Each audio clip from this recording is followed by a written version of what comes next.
بسم اللہ الرحمن الرحیم۔ صحیح حدیث ہے، بڑی پیاری حدیث ہے۔ اس کی راوی ہیں حضرت اما عائشہ رضی اللہ تعالی عنہا۔ آپ فرماتی ہیں کہ آپ صلی اللہ علیہ وآلہ وسلم نے فرمایا کہ ایک لشکر جو خانہ کعبے پہ چڑھائی کی نیت سے ارادے سے نکلے گا، تو جب وہ ایک چٹیل میدان میں پہنچے گا تو اللہ پاک ایک سرے سے لے کے دوسرے سرے تک سب کو زمین میں دھنسا دیں گے۔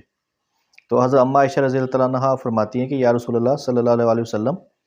کہ ایک سرے سے دوسرے سرے تک سب کو زمین میں دھنسا دیا جائے گا، جبکہ اس میں بہت سارے ایسے لوگ ہوں گے جو کاروباری لوگ ہوں گے، جو اس لشکر کا حصہ نہیں ہوں گے، جو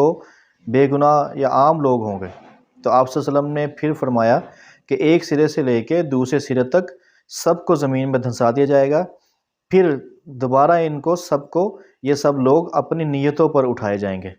تو دوستو، اس حدیث مبارکہ پہ اگر ہم تھوڑا سا غور و فکر کریں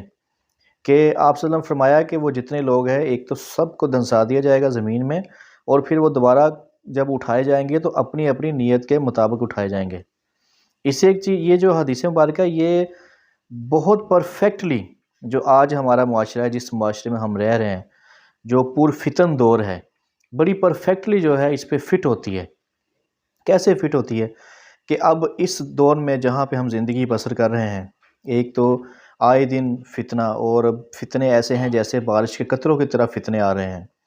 اور تقریباً ہم دین سے دوری اختیار کر چکے ہیں، ہمارے گھروں سے دین نکل چکا ہے، فحاشی عام ہے۔ اس دور میں، اس پرفتن دور میں، جو بندہ اس سب چیزوں کے ہونے کی چیزوں کو دیکھتے ہوئے اگر وہ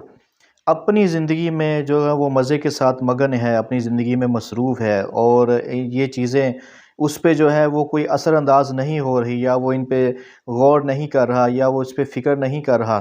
وہ دنیا کو پسند کر کے دنیا کی رنگ رلیوں میں، دنیا کے جو معاملات ہیں، عیش و عشرت میں گم ہے، تو وہ اس کی نیت ہے۔ اور اگر کوئی ایسا انسان، ایسا مسلمان کہ جو اپنے طاقت کے مطابق ان کے خلاف اپنی کوشش کر رہا ہے، وہ چاہے اگر اس کے پاس طاقت ہاتھ سے روکنے کی ہے کسی برائی کو، وہ ہاتھ سے روک رہا ہے، یا زبان سے روک رہا ہے، یا آخری درجہ جو ایمان کا ہے کہ وہ دل میں اس کو برا جان رہا ہے، تو اگر ایک انسان، ایک شخص، مرد ہے یا عورت ہے، وہ اگر اس سارے معاملات میں خوش نہیں ہے، وہ کر نہیں کچھ سکتا، وہ نہ ہاتھ سے روک سکتا ہے، نہ زبان سے روک سکتا ہے،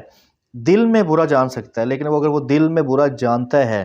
وہ ان سب کے ہونے کے باوجود وہ کر کچھ نہیں سکتا، لیکن اس کو اچھا بھی نہیں جان رہا ہے، اس کے وہ اندر ہی اندر اس کے دل میں درد ہے، اس کے دل میں دکھ ہے کہ یہ جس معاشرے میں ہم رہ رہے ہیں یا ہم کس طرف کو چل پڑے ہیں، تو وہ اگر اس کے دل میں یہ چیز ہوگی تو انشاءاللہ کل قیامت والے دن وہ اسی نیت پہ اٹھایا جائے گا۔ تو تھوڑا ہم بھی غور کریں، کیا ہمارے اندر، ہم سب اپنے دل میں جھانک کے دیکھیں، سب اپنا محاسبہ کریں کہ کیا جس معاشرے میں ہم رہ رہے ہیں، جس پرفتن دور میں ہم رہ رہے ہیں، ہم اس میں خوش ہیں یا اندر ہمارے تکلیف ہے؟